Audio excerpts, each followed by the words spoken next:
बिस्मिल्लाहिर्रहमानिर्रहीम। अस्सलामुअलैकुम। आप देख रहे हैं यूट्यूब चैनल आम सी बातें। तहरीक लब्बैक की कामयाबियां देखकर लिबरल्स की चीखो पुकार शुरू हो गई है। इस वीडियो में हम इसी के मुतालिक बात करेंगे।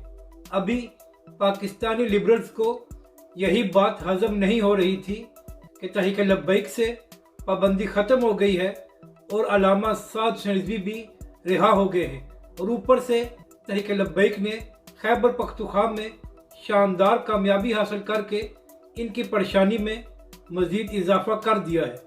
चंद दिन पहले आपने फवाद चौधरी साहब का बयान तो सुन लिया होगा, जिसमें फरमा रहे थे कि JUI और तहरीक लब्बैक जैसी जमातों का आगे आना पाकिस्तान के लिए नुकसानदेह है। जबकि दूसरी जानब सीनियर सहाफ़ी और एंकर पर्सन मोहम्मद मालिक साहब भी यही बात अपने प्रोग्राम में कर रहे थे कि जैसे JUI ने खैबर पख्तूनख्वा में कामयाबी हासिल की है, तो क्या इसी तरह तहरीक लब्बैक भी पंजाब में आगे आएगी। और मोहम्मद मालिक साहब ये भी कह रहे थे कि क्या कोई नई मजहबी फोर्स बनने जा रही है।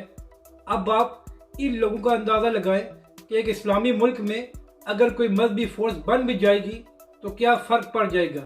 अगर बाकी सियासी जमातें इलेक्शन लड़ सकती हैं और जीत सकती हैं, तो फिर मजहबी जमातें जब जीत जाती हैं तो फिर इन लोगों को इतनी तकलीफ क्यों होती है।